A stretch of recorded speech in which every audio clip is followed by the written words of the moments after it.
Petugas unit Reskrim Polsek Kuta mengamankan seorang tukang ojek asal Kubu Karangasem karena menganiaya wisatawan asal Australia.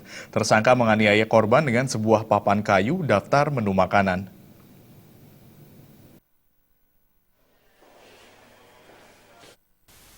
Polisi menggiring Imadi Purna yang kesehariannya sebagai tukang ojek di Jalan Beneyase, Legian Kuta. Tersangka menjalani pemeriksaan intensif karena menganiaya seorang turis asal Australia yang sedang melintas di depan sebuah hotel di Kuta. Kanit Reskrim Polsek Kuta, Ibtu Aryo Seno, menerangkan saat itu korban bersama temannya melintas di TKP usai datang dari tempat hiburan malam. Tersangka Imadi Purna mencoba menawarkan tumpangan kepada korban dan teman-temannya.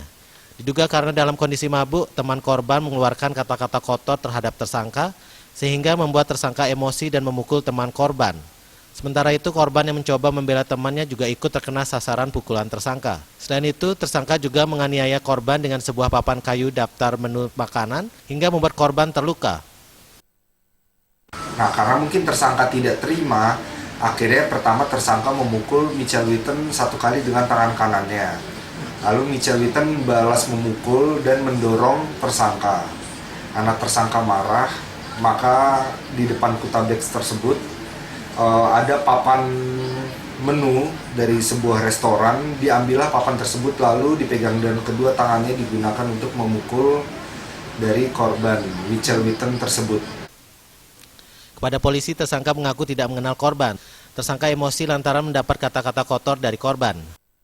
Tahu datangnya langsung ngomong, saya dipukul, saya juga mukulnya. Sudah kenal sama bulenya? Belum. Di mana itu? Sampai Jalan Bandai Kuta. Oh, Bandai Kuta. Bapaknya kerja apa di situ? Ojek. Akibat perbuatannya, tersangka Imadi Purna dijerat pasal 351 KUHP dengan ancaman hukuman 7 tahun penjara. Raiswantara